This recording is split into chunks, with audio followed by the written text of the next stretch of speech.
Price Lord. கர்த்தராகிய இயேசு கிறிஸ்து நாமம் மகிமைப்படுவதாக. அருமையான சகோதர சகோதரிகளே, தொடர்ச்சியாய் நாம் வேதம் அறிவு நிகழ்ச்சி வாயிலாக உங்களை சந்திக்கிறதுல எங்கள் மிக்க மகிழ்ச்சி. நீங்களும் தொடர்ச்சியாக பார்த்து கொண்டிருக்கிறீங்க. அதுக்காக நமக்கு ஆண்டவராகிய இயேசு கிறிஸ்துவுக்கு நன்றி செலுத்துகின்றோம். மேலும் ரோமர் நிறுவம், அதாவது 5வது அதிகாரம், 6வது அதிகாரம், 7வது அதிகாரம், 8வது அதிகாரம், இந்த 4 அதிகாரத்தையும் ஒரு சகோதரர்கள் படித்து அதை தன் வாழ்க்கைக்கு நேராக கொண்டு வந்துட்டாங்கன்னா அவங்க கிறிஸ்தவ வாழ்க்கை ஒரு வெற்றியுள்ள வாழ்க்கையாக பார்க்க முடியும். அதாவது வேதம் சொல்லுகிறபடி ஒரு வெற்றியுள்ள வாழ்க்கையை அவர்கள் தங்கள் வாழ்க்கையில் காண முடியும். அதனால தான் நாங்கள் தொடர்ச்சியாக 5வது அதிகாரத்தை எடுத்தோம், 6வது அதிகாரத்தை எடுத்துக்கிட்டு இருக்கோம். 7வது அதிகாரம் நல்ல மேன்மையான அதிகாரம், 8வது அதிகாரமும் ஆவிக்குரிய அதிகாரமாக இருக்கும். கண்டிப்பாக இதை நீங்கள் பார்ப்பீங்க. கர்த்தர் உங்களுக்கு ஆசீர்வாதத்தை கண்டிப்பாக கொடுப்பார். இதில் 5வது அதிகாரத்தில் பார்த்தீங்கன்னா ஆண்டவராகிய இயேசு கிறிஸ்து நமக்காக செய்து முடித்ததை எழுதப்பட்டு, 6வது அதிகாரத்தில் அவர் என்ன செய்தாரோ அதை என் வாழ்க்கையில் அபியாசப்படுத்துவதற்கு ஏதுவான சத்தியம் வெளிப்படுத்தப்பட்டிருக்கு. 7வது அதிகாரத்தில் நியாயப்பிரமாணத்துக்கு நாம் எப்படி மறிச்சிருக்கிறோங்கிற அந்த கருத்தை கொண்டு வர்றார். 8வது அதிகாரத்தில் நாம் எப்படி கிறிஸ்துக்கு உட்பட்டவர்களாக இருந்து ஒரு ஆவிக்குரிய வாழ்க்கையை வாழ்ந்து கொண்டிருக்கிறோம், ஒரு ஆவிக்குரியவர்கள் எப்படி தன்னுடைய நம்பிக்கையை அறிக்கை செய்வாங்கிற காரியத்தை வெளிப்படுத்தப்பட்டிருக்கு. அப்போ இந்த நாட்களில் 5வது அதிகாரத்தை நம்ம பார்த்துட்டோம், 6வது அதிகாரத்தை நம்ம பார்த்துக்கிட்டு இருக்கோம். 6வது அதிகாரத்தில் 1ஆம் வசனத்திலிருந்து 14ஆம் வசனம் வரைக்கும் உள்ள வசனங்களை நாம் தொடர்ச்சியாக நாம் பார்த்தோம். அதில் 22, 23, 24 இந்த 3 எபிசோடும் 6வது அதிகாரத்தை பற்றி நாம் பேசியிருக்கோம். 6வது அதிகாரத்தில் நம்ம பார்க்கும்போது கடைசி வசனமாக, அதாவது நீங்கள் நியாயப்பிரமாணத்துக்கு கீழ்ப்பட்டிராமல் கிருபைக்கு கீழ்ப்பட்டிருக்கபடியால் பாவம் உங்களை மேற்கொள்ளாதுங்கிற வார்த்தையை நாம் கடைசியாக பார்த்தோம். அருமையான சகோதரர்களே, நாம் கிருபைக்கு உட்பட்டிருக்கிறோங்கிற சத்தியம் ஒரு மேன்மையான சத்தியம். ஒவ்வொரு சகோதரனும் ஒவ்வொரு சகோதரியும் நான் கிருபைக்கு உட்பட்ட ஒரு சகோதரன் தான், நான் கிருபைக்கு உட்பட்டுருக்கிற வாழ்க்கை நெறிமுறையை கொள்ள வேண்டியது அவசியமாக இருக்கு. நான் உண்மையாகவே நான் கிருபைக்கு உட்படுகிறேங்கிற அந்த வாழ்க்கையை நாம் எப்படி கொண்டிருக்கிறோம், எப்படி அதை பெற்றுக்கொள்கிறோங்கிற காரியத்தை எபிசோடு 24 நாங்கள் பேசியிருக்கோம். அதை நீங்கள் கவனிச்சின்னா உங்களுக்கு நல்லா வழங்கும். இன்றைக்கு அதே 6வது அதிகாரத்தில் 15ஆம் வசனத்திலிருந்து 22ஆம் வசனம் வரைக்கும் உள்ள வசனங்களை நாம் தியானம் பண்ண போகிறோம். 15ஆம் வசனத்தில், இதனால் என்ன, நாம் நியாயப்பிரமாணத்துக்கு கீழ்ப்பட்டிராமல் கிருபைக்கு கீழ்ப்பட்டிருக்கபடியால் பாவம் செய்யலாமா அப்படிங்கிற ஒரு கேள்வியோடு பண்ணிட்டு அதுக்கு பதில் என்ன கொடுக்குறாரு அப்படின்னா கூடாதே அப்படிங்கிறார். இதனுடைய பொருள் என்ன, நாம் நியாயப்பிரமாணத்துக்கு கீழ்ப்பட்டிராமல் கிருபைக்கு கீழ்ப்பட்டிருக்கபடியால் பாவம் செய்யலாமா, அதாவது பாவம் செய்ய முடியுமா அப்படிங்கிற ஒரு கேள்வி தான். பாவம் செய்யலாமான்னா பாவம் செய்ய முடியுமா, அதுக்கு வேதமே பதில் சொல்லுது, அவன் கண்டிப்பாக பாவம் செய்ய முடியாது. ஏன் தெரியுமா, நாம் கிருபைக்கு உட்பட்ட சகோதரராக இருக்கிறோம். அப்போ கிருபைக்கு உட்பட்ட சகோதரன் எப்படி ஏன் பாவம் செய்ய முடியாதுங்கிற ஒரு கேள்வி நமக்குள்ளே எழும்புவது அவசியமாக இருக்குது. ஏன்னா கிருபை எங்கே இருக்குதோ அங்கு சத்தியம் இருக்குது. ஏன்னா சங்கீதக்காரன் சொல்கிறான், 85வது சங்கீதம் 10வது வசனத்தில், அதாவது கிருபையும் சத்தியமும் ஒன்றை ஒன்று சந்திக்குமா. அப்போ எங்கே கிருபை இருக்கோ அங்கு சத்தியம் அந்த கிருபையை சந்திக்காரம், அதாவது கிருபை புரிந்த அந்த மனுஷனை சத்தியம் சந்திக்கும். அருமையான சகோதரர்களே, ஒரு சகோதரனுக்குள்ள சத்தியம் வெளிப்பட்டுச்சு அப்படின்னா அந்த சகோதரனை அந்த சத்தியமானது நடத்த ஆரம்பிக்கும். அப்படின்னா என்னன்னா, தேவன் அவன் நடக்க வேண்டிய விருப்பத்தையும் செய்கையையும் அவனுக்குள்ள உண்டு பண்ணும்போது அவன் அதுக்கு கீழ்ப்படியாமல் இருக்க முடியாது. கண்டிப்பாக அதுக்கு கீழ்ப்படிய முடியும். இன்னைக்கு அநேக சகோதரர்கள் சத்தியங்கிற அந்த வார்த்தையுடைய மெய்ப்பொருளை நாம் அறியாததுனால, சத்தியங்கிற வார்த்தையுடைய மெய்ப்பொருளை நாம் அறியாததுனால நாம் இன்னமும் தேவனுக்கு கீழ்ப்படிய முடியல. அதாவது எனக்குள்ள வர எண்ணங்களை, எனக்குள்ள வர்ற சிந்தைகளை எடுத்து அதுதான் சத்தியம் நம்ம படிக்கணும்ல, வேதத்தை வாசிட்டு அதனுடைய இதே சத்தியம் சொல்கிறோம்ல, அது அல்ல சத்தியம். சத்தியங்கிறது என்னன்னா, உண்மையாகவே நம்முடைய பலவீனங்களை உணர்ந்து கர்த்தருடைய சமூகத்தில் கிருபையை பெரும்படி போக, அதாவது பவுல் சொல்லுவார்ல, எனக்கு ஒரு முள் கொடுக்கப்பட்டிருக்குது, அந்த முள் என்னை விட்டு நீங்கும்படிக்கு 3 தரம் வேண்டிக் கொண்டேன், அவர் சொன்னார் என் கிருபை உனக்கு போதும்னு சொன்னார்னு சொல்கிறார். அந்த வசனத்தை நான் படிக்கிறோம்ல, அதுபோலவே தான் நம்முடைய பலவீனங்களை நம்மளோட எடுத்து போடும்படிக்கு நாம் தேவனுடைய சமூகத்துக்கு நம்முடைய இயலாமை அறிந்தவர்களாய் தேவனுடைய சமூகத்தில் போய் நிற்கும் பொழுது தேவன் நமக்கு கிருபை கொடுக்கிறது மாத்திரமல்ல, நம்மளை நடத்தும்படிக்கு நமக்குள்ள விருப்பத்தையும் செய்கையும் உண்டு பண்ணுறாரு. பார்த்தீங்களா, அதுதான் சத்தியம். அதாவது சத்தியம் ஒரு மனுஷனுக்குள்ள வெளிப்படுறதா இருந்தால் அவன் வேதத்தை தெளிவாக வாசிச்சிருக்கணும், வேதத்துடைய வேதத்தை படித்து தன் நிறைவை பெற்றுக்கொள்ளணும். ஏன்னா வேதத்திலிருந்து தான் சத்தியம் வெளிப்படும், வார்த்தையிலிருந்து தான் சத்தியம் வெளிப்படும். வார்த்தையை படிக்காம, வார்த்தையை அறியாம சத்தியம் வெளிப்படுத்துன்னு சொல்லலாம் பொய்யான காரியங்கள். வார்த்தைக்குள்ள ஒரு மனுஷன் வந்துட்டான் அப்படின்னா அவனை சத்தியம் நடத்தும். சத்தியம் ஒரு மனுஷனுக்குள்ள வெளிப்பட்டுச்சு அப்படின்னா அவன் ஜெயம் கொண்ட ஒரு ஜீவியம் அவனால் ஜீவிக்க முடியும். அருமையான சகோதரன், நான் சொல்ல வர காரியம் என்ன அப்படின்னா, ஒரு சகோதரன் கிருபைக்கு உட்பட்டு இருந்தா அவனால் பாவம் செய்ய முடியுமா? ஒரு நாளும் முடியாது. ஏன் தெரியுமா? எங்கு கிருபை இருக்குதோ அங்கு சத்தியம் இருக்கு. கிருபை இல்லாத இடத்துல சத்தியம் இருக்காது. அதாவது நான் கிருபையை பெறாம சத்தியம் எனக்குள்ள இருக்குன்னு நம்ம சொல்லிக்கிட்டு இருக்கோம். எப்படி சொல்லிக்கிட்டு இருக்கோம் தெரியுமா? அநேக வேத வசனங்களை வாசித்து மனப்பாடமா ஒப்பிக்கிறோம் பார்த்தீங்களா? மனப்பாடமா வசனங்களை சொல்றோம் பார்த்தீங்களா? அதை நாம் சத்தியம்னு சொல்றோம். அது சத்தியம் இல்லை. சத்தியம்ங்கிறதுனா வேத வசனத்தை வாசிக்கிறோம். அந்த வேத வசனத்தை வாசிக்கும் போது நம்முடைய பலவீனங்களை நம்ம காண்கிறோம். நம்முடைய பலவீனங்களை மேற்கொள்வதற்கு வேதம் சொல்றபடி நடக்க நம்ம முயற்சிக்கிறோம். முயற்சித்து நம்மளால் இயலாம போகுது. நம்முடைய இயலாமையை அறிந்து தேவ சமூகத்தில் போய் நின்று தேவன் எனக்கு கிருபையை கொடுக்குறா பத்திலா, கிருபையை பெறுறோம். அப்போ கிருபையானது நான் என் மாம்சத்தோடு போகாதபடிக்கு தடுத்து பாவத்தை அது மேற்கொள்ள வைக்குது. பாவத்தை மேற்கொள்ளும் போது தேவன் பக்கமாக என்னை நிற்க வைக்குது. நான் தேவன் பக்கமாக நிற்கும் போது அவருடைய விருப்பமும் செய்கையும், அதாவது என்னை நடத்தும்படிக்கு அந்த சத்தியமானது, அவருடைய விருப்பமானது எனக்குள்ள எந்த வார்த்தையுடைய வெளிச்சத்தில் நடக்க என்னால் முடியலையோ அந்த வார்த்தை எனக்குள்ள பேசப்பட்டு அது என்னை நடத்த ஆரம்பிக்குது. அதுதான் சத்தியம். அருமையான சகோதரரை, நான் கண்டிப்பாக சொல்ல முடியும், நிச்சயமாக சொல்ல முடியும். ஒரு மனுஷன் கிருபைக்கு உட்பட்டு இருந்தால் அவன் பாவம் செய்ய முடியாது. ஏன் தெரியுமா? கிருபை அவனை காத்துக்கொள்ளும். கிருபை காத்துக்கொள்வது மாத்திரமல்ல, அவனை சத்தியம் சந்திக்க ஆரம்பிக்கும். சத்தியம் அவனை நடத்த ஆரம்பிக்கும். அதான் சங்கீதக்காரன் சொல்றான், 85வது சங்கீதம் 10வது வசனத்துல, கிருபையும் சத்தியமும் ஒன்றை ஒன்று சந்திக்கும். பொருள் என்ன? எங்கு கிருபை இருக்கோ அங்கு சத்தியம் இருக்கும். இன்னைக்கு கிருபை இல்லாதவர்கள் சத்தியம் இருக்குன்னு சொல்றது பொய்யான காரியம்தான். ஏன் தெரியுமா? ஒரு ஜெய ஜீவி அவருக்குள்ள இருக்கவே இருக்காது.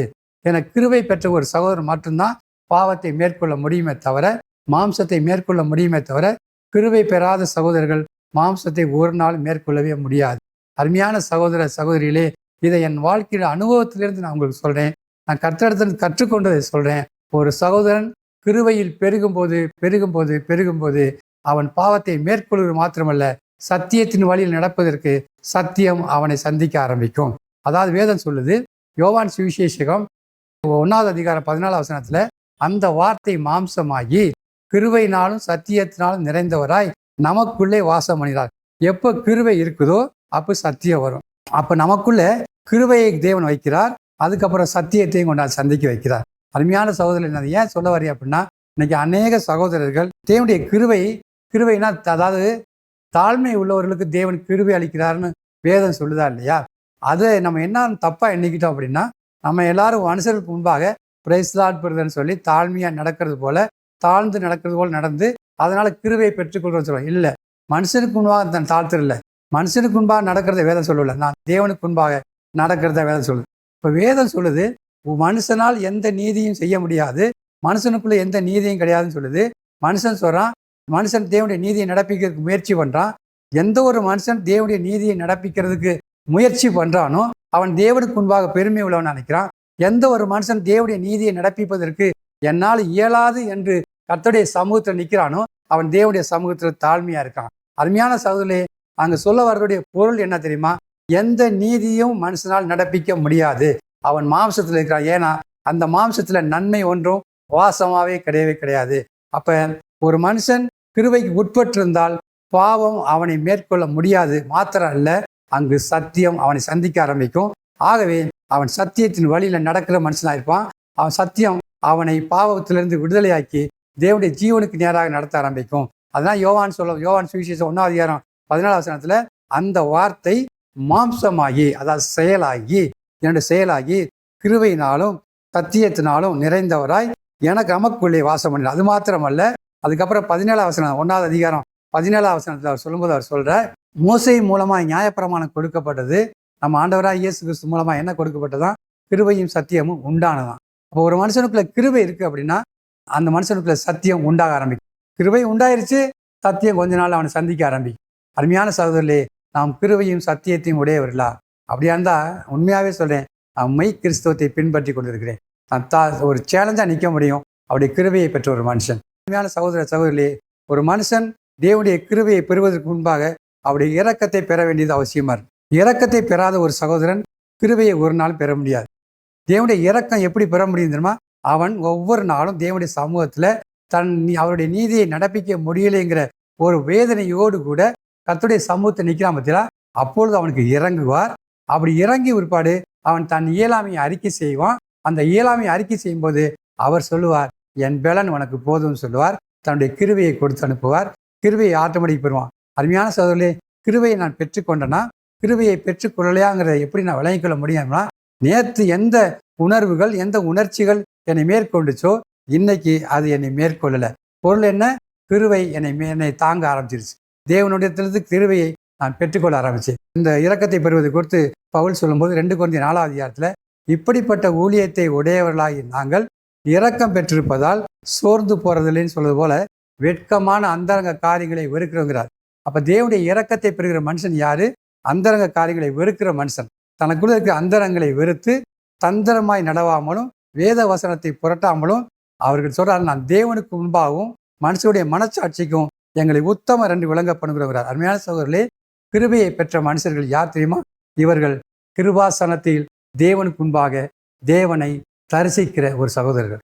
நான் சரீரத்தில் இருக்கிறோம், இந்த பூமியில இருக்கிறோம், ஆனால் நான் என் ஆவியில நான் யாரை தரிசிக்கிறேன்? தேவனை தரிசிக்கிறேன். தேவனுடைய சமூகத்தில் நிற்கிற ஒரு மனுஷன். அருமையான சகோதரர்கள், இது எவ்வளோ பெரிய சாக்கியம் தெரியுமா? இந்த பூமியில ஒரு சகோதரன் இந்த பூமியில வாழ்ந்து கொண்டு தேவனுக்கு முன்பாக நிற்கிறேங்கிற நம்பிக்கை உடையவனா இருக்கிறான் பார்த்தீங்களா, அவன் தான். அவன் யார் தெரியுமா? தேவனுடைய இரக்கத்தை பெறுவான். தன் அந்தரங்கத்தை வெறுக்க ஆரம்பிப்பான். பொய் சொல்ல மாட்டான், வேஷம் போட மாட்டான். தேவனுடைய சமூகத்துக்கு முன்பாக நிற்கிறதுக்கு மாய்மாலம் பண்ண மாட்டான். அவன் மாய்மாலம் இல்லாத ஒரு சகோதரனாய் தேவ சமூகத்தில் நிற்கிறான். அவன் தான் அவருடைய கிருபையையும் இரக்கத்தையும் அவருடைய கிருபையையும் பெற்று சத்தியத்தில் நிலை நிற்கிற ஒரு சகோதரன். அதனால தான் அவர் சொல்றார் 15ஆம் வசனம், இதனால் என்ன? நாம் நியாயப்பிரமாணத்துக்கு கீழ்ப்பட்டிராமல் கிருபைக்கு கீழ்ப்பட்டிருக்கபடியால் பாவம் செய்யலாமா? முடியாது. ஏன் தெரியுமா? கிருபைக்கு நான் உட்பட்டிருக்கிறேன். என்னால் பாவம் செய்ய முடியாது. அது மாத்திரமல்ல, என்னால் தேவனுடைய நீதியை நடப்பிப்பதற்கு சத்தியம் என்னை சந்திக்க ஆரம்பிக்கும். நான் சொல்ல வர ஒரு காரியம் என்ன தெரியுமா? கிருபை பெற்ற சகோதரர்கள் பாக்கியவான்கள். அவர்கள் சீக்கிரமாக சத்தியத்தை அறியக்கூடிய அறிவை அடைவார். யோவான் சுவிசேஷம் 8ஆம் அதிகாரம் 31ஆம் வசனம் 32ஆம் வசனத்தில் இப்படி சொல்றார், அவர் தம்மை விசுவாசித்த யூதர்களை பார்த்து, என் மெய்யாகவே நான் உங்களுக்கு சொல்கிறேன், என்னுடைய உபதேசத்தில் நீங்கள் நிலைத்திருந்தால் சத்தியத்தையும் அறிவீர்கள், சத்தியம் உங்களை விடுதலையாக்குங்கிறார். அருமையான சகோதரர்களே, என்ன சொல்ல வர்றார்? நான் எப்படி சத்தியத்தில் நிலை நிற்க முடியும்? அதாவது தேவனுடைய உபதேசத்தை கேட்குறேன், அந்த உபதேசத்தை நிற்கும்படிக்கு பிரியப்படுறேன், ஆனால் என்னை நான் வெறுக்கிறேன். அப்போ என்னை வெறுத்து ஒரு சகோதரன் தேவனுடைய உபதேசத்தில் நடக்க மனதாக இருக்கான்னா அவன் இங்கே நிற்க ஆரம்பிக்கிறான். அதுக்கு தேவனுடைய கிருபையை பெற ஆரம்பிக்கிறான். தேவனுடைய கிருபை அவனை பெற்றுக்கொண்ட பிற்பாடு ஆட்டோமேட்டிக்கலி சத்தியமானது வர ஆரம்பிக்கும். அந்த சத்தியத்தை அறியக்கூடிய அறிவை இருப்பான். சத்தியம் அவனை விடுதலையாக்கும். அருமையான சகோதரர்களே, நான் சொல்ல வர ஒரே ஒரு காரியம், இந்த நாட்களில் கிறிஸ்தவர்களாக இருக்கிற நாம் எல்லோரும் கிருபை பெற்றவர்களாக இல்லை அப்படின்னா உண்மையாகவே பாவத்தை விட்டு விலக முடியாது, நீதியில் நிலைத்திருக்க முடியாது. நீதிக்கு கீழ்ப்படியணும், நீதியில் நிலைத்திருக்கணும் அப்படின்னா கிருபை பெற்றவர்களாக இருக்கணும். கிருபை பெற்ற சகோதரன் கொஞ்ச நாட்களில் அவருடைய சத்தியத்தை அறியக்கூடிய அறிவை அடைவான். சத்தியங்கிறது ஆனால் நான் மறுபடியும் நான் உங்களுக்கு சொல்ல ஒரு காரியம்னா, சத்தியங்கிறது நான் படிக்கிற வேதம் இல்லை. சத்தியங்கிறது நான் வாசிக்கிற எழுத்து பிரகாரமாக வாசிக்கிற எழுதப்பட்ட வார்த்தை இல்லை. எழுதப்பட்ட வார்த்தை தேவனுடைய வார்த்தையா? தேவனுடைய வார்த்தை. ஆனால் அது எனக்கு அந்தந்த நேரத்தில் ரேமாவாக அந்தந்த நேரத்தில் என்னோடு பேசி என்னை நடத்துது பார்த்தீங்களா, அதுதான் சத்தியம். அதுக்கு நான் எனக்கு செய்ய வேண்டிய எந்த சந்தர்ப்பத்தில் அது எனக்கு உதவி செய்யும் தெரியுமா? நான் கிருபையை பெற்று பாவம் என்னை மேற்கொள்ளாமல் இருக்கும்போது கிருபையை பெற்று தேவனுடைய சமூகத்தில் நிலைத்திருக்கிறேன் பார்த்தீங்களா, அந்த நேரத்தில் தான் வேறு சொல்லும்போது அந்த உபதேசத்தில் நிலைச்சு நிற்கும் போது மட்டும்தான் சத்தியத்தையும் அறிய முடியும், சத்தியம் என்னை விடுதலையாக்கும். அப்போ இதுலேருந்து நம்ம என்ன விளங்கிக்கிறோம்? நான் கிருபைக்கு உட்பட்ட ஒரு சகோதரனாக இருந்தால் பாவம் என்னை மேற்கொள்ளாது. அதாவது பாவம் என்னால் செய்ய முடியாது. பாவம் மேற்கொள்ளாது மாத்திரமல்ல, பாவம் என்னால் செய்ய முடியாது. அதுதான் அவர் சொல்லி வர்றார். என்ன சொல்லி வர்றார்? 15ஆம் வசனத்தில், ரோமர்கள் நிறுவம் 6ஆம் அதிகாரம் 15ஆம் வசனத்தில், இதனால் என்ன? நாம் நியாயப்பிரமாணத்துக்கு கீழ்ப்பட்டிராமல் கிருபைக்கு கீழ்ப்பட்டிருக்கபடியால், அதாவது என்னுடைய மனதின் கோட்பாட்டுக்கு நான் கீழ்ப்பற்றாம தேவனுடைய கிருபைக்கு நான் பலத்துக்கு நான் கீழ்ப்பட்டிருக்கபடினாலே பாவம் என்னால் செய்ய முடியாது. சரி, இப்போ 16ஆம் வசனத்தை பார்த்தீங்கன்னா இதை சொல்லி முடிச்சுட்டு அந்த வசனத்தை இன்னொரு கருத்தை கொண்டு வர்றார். என்ன கருத்து கொண்டு வர்றார் அப்படின்னா, மரணத்துக்கு ஏதுவான பாவத்துக்கானாலும் நீதிக்கு ஏனான கீழ்ப்படிதலுக்கானாலும் எதற்கு கீழ்ப்படியும்படி உங்களை அடிமைகளாக ஒப்பு கொடுக்கிறீர்களோ அதற்கே கீழ்ப்படுகிற அடிமைகளாக இருக்கிறீர்கள் என்று அறியீர்களாங்கிறார். இந்த வசனத்தை கொஞ்சம் விட்டு கவனிச்சிங்கன்னா, இந்த வசனத்தில் நீங்கள் பாவத்துக்கு கீழ்ப்படியக்கூடாதுன்னு சொல்லலை, நீதிக்கு கீழ்ப்படியுங்கன்னு சொல்லலை. ஆனால் இவர் என்ன சொல்கிறார், நீங்கள் எதுக்கு கீழ்ப்படுகிறீர்களோ அதுக்கு நீங்கள் அடிமைகள்னு சொல்கிறார். இதுலேருந்து நம்ம என்ன புரிஞ்சுக்கிறோம் தெரியுமா?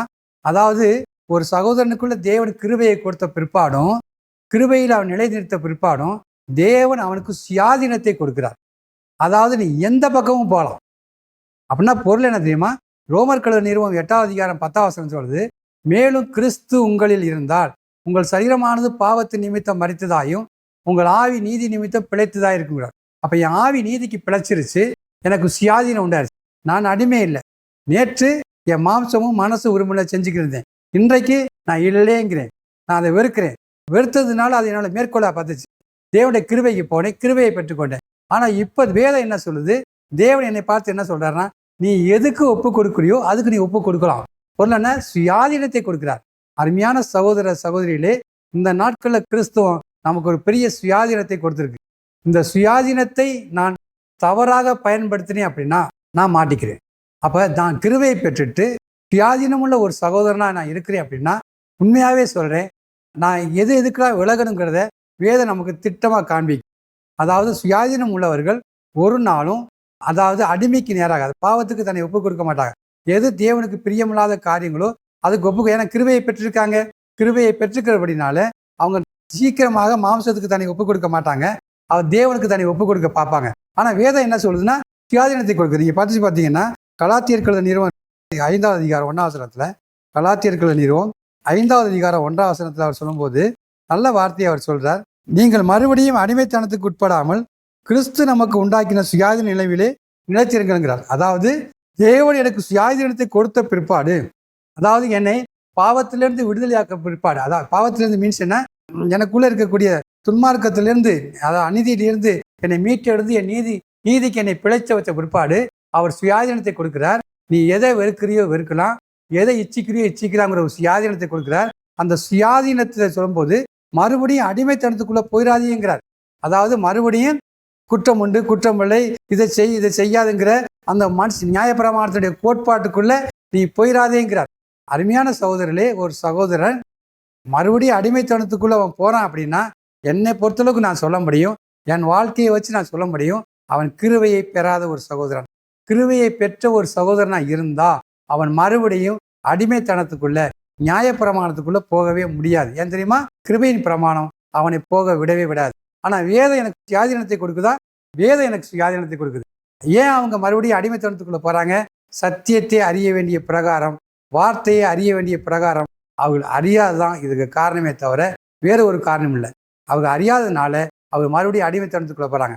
அருமையான சகோதர சகோதரிகளே, நாம் சிந்திக்க வேண்டியது அவசியமாக இருக்குது. ஏன்னா வேதம் இவ்வளவு தெளிவாக நமக்கு எழுதப்பட்டிருக்க, வேதமும் நம்மை குறித்து நம்பிக்கையாய் நீ எதற்கு ஒப்பு கொடுக்குறியோ அதுக்கு ஒப்பு கொடுங்கன்னு சொல்ல, சுயாதீனத்தை கொடுக்க, அந்த சுயாதீனத்தை நான் துர்க்குணத்துக்கு மூடலாக கொண்டிருந்தேன் அப்படின்னா எனக்காக ரத்தம் சிந்தினாரே எவ்வளோ அவமதிக்கிறேன், எனக்காக சிலுவையில் அறையப்பட்டாரே எவ்வளோ அவமதிக்கிறேன். அப்போ எனக்காக எல்லாத்தையும் செய்தவர்னு சொல்லி நான் கிருபையை பெற்றவன்னு சொல்லி ஒரு வேஷமாக தெரிஞ்சுட்டு மறுபடியும் ஒரு அடிமைத்தனத்துக்கு போகிறேனே, அடிமைத்தனத்துக்கு போகிற ஒரு சகோதரன் தேவனை எவ்வளோ இழிப்படுத்தி கொண்டிருக்கிறான். அருமையான சொல்ல சிந்திக்கணும். இந்த நாட்களில் ஒரு வைராக்கி நம்மளை பிடிக்கணும். நமக்காக ஜீவனை கொடுத்த அந்த கிறிஸ்துவனுடைய நாம மகிமைப்படும்படிக்கு நம்ம வாழ்க்கையை நாம் காண்பிக்கணும். அந்த வாழ்க்கையை தேவன் நமக்கு தர விரும்புகிறார். அதுதான் சொல்கிறேன், நீ எதுக்கு கீழ்ப்படிய விரும்புறியோ அதுக்கு கீழ்ப்படியலாம், எதுக்கு நீ வெறுக்க விரும்புறியோ இதை வெறுக்கலாம். எனக்கு வேதம் சொல்லுது சுயாதீனம். அந்த வசனத்தை நல்லா உன்னிப்பாக கவனிச்சு பாருங்க. அந்த வசனம் படும்போது மரணத்துக்கு ஏதுவான பாவத்துக்கானாலும் நீதிக்கு ஏனான கீழ்ப்படிதலுக்கானாலும் எதற்கு கீழ்ப்படியும்படி உங்களை அடிமையிலாக ஒப்பு கொடுக்கிறீர்களோ அதற்கே கீழ்ப்படுகிற அடிமையிலாக இருக்கிறீர்கள் என்று அறியீர்களா? அப்போ நீ எதுக்கு ஒப்பு கொடுக்குறியோ அதுக்கு ஒப்பு கொடுக்கலாங்கிறார். கிருபையை பெற்ற மனுஷன் ஒப்பு கொடுப்பானா? ஒப்பு கொடுக்க மாட்டான், அவன் விலகிடுவான். அருமையான சகோதரர், எதுக்கு விலகுவான் தெரியுமா? உண்மையாகவே சொல்றேன். 1 பேதுரு 2ஆம் அதிகாரம் 11ஆம் வசனத்தில் சொல்றது, பிரியமான சகோதரர்களே, அந்நியரும் பரதேசியமாக இருக்கிற நீங்கள் உங்கள் ஆத்மாவுக்கு விரோதமாய் போர் செய்கிற மாம்ச இச்சைகளை விட்டு விலகுங்கிறார். எப்படி விலக முடியும்? கிருபையை பெற்றிருக்கான். எப்படி விலக முடியும்? சத்தியத்தையும் பெற்றிருக்கான். சத்தியம் அவனை சந்திச்சிருச்சு. ஆகவே ஆத்மாவுக்கு விரோதமாய் போர் செய்கிற மாம்ச இச்சையில் எதுங்கிற பார்த்துக்கிடுவான், அதை விட்டு விலகிடுவான். அப்போ கிருபையையும் சத்தியத்தையும் பெற்ற சகோதரன், கிருபைக்கு உட்பட்ட சகோதரன் மெய்யாகவே என் ஆத்துமாவுக்கு விரோதமாக போர் செய்கிற மாம்ச இச்சையில் எதுவும் காண ஆரம்பிப்பான். அதை விட்டு விலகுவான்.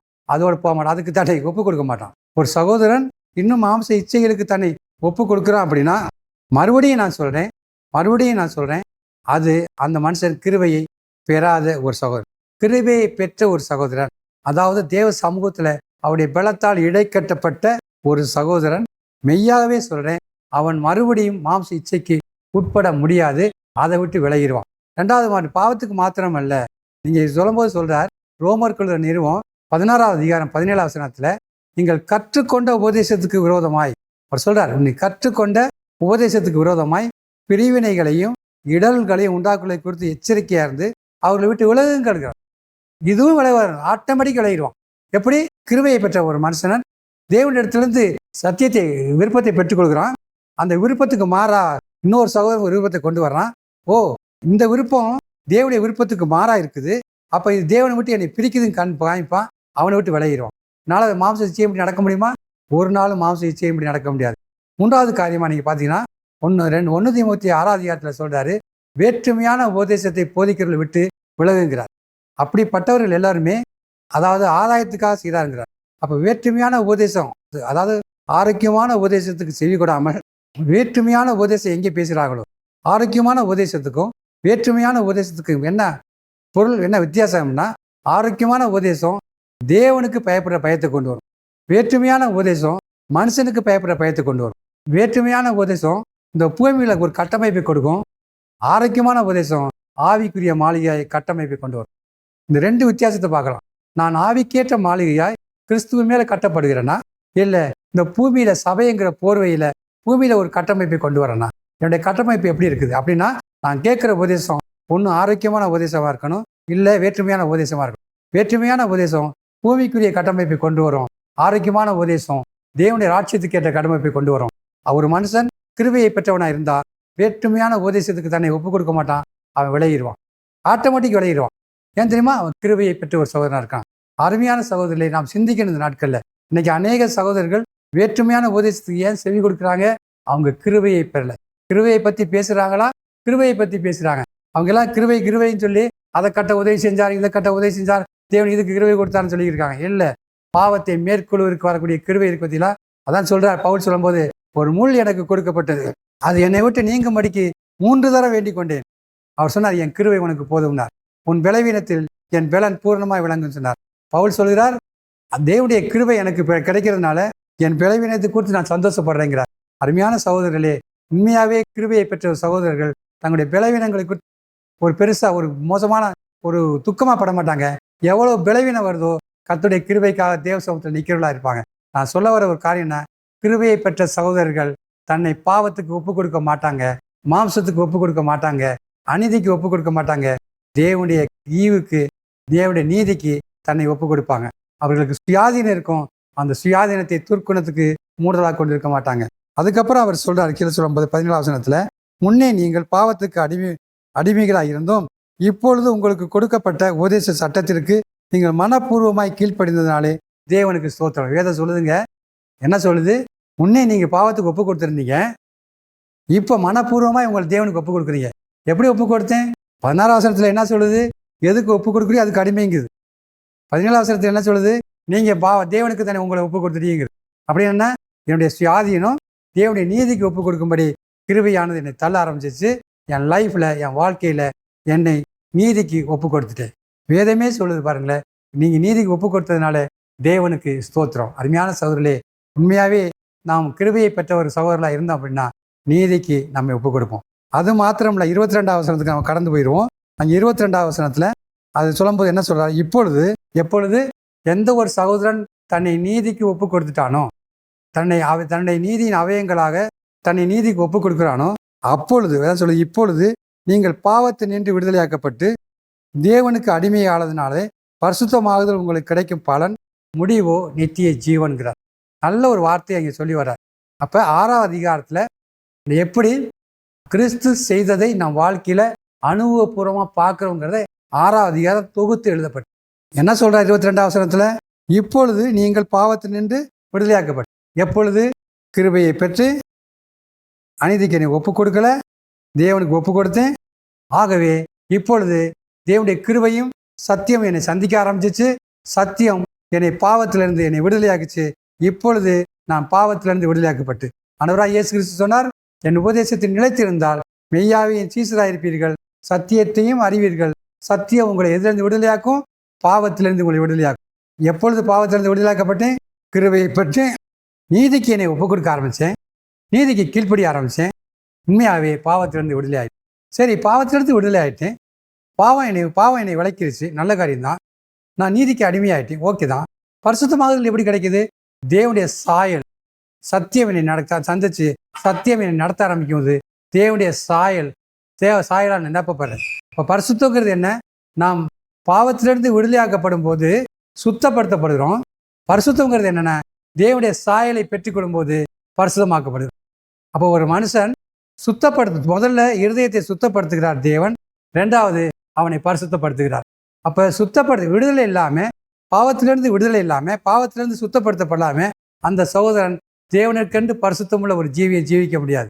பரிசுத்தமுள்ள ஜீவிங்கிறது நம்மளா வேணா அப்படி ஜீவிச்சு பார்க்கலாம், அது கிடையவே கிடையாது. பரிசுத்தமுள்ள ஜீவிங்கிறது என்ன தெரியுமா?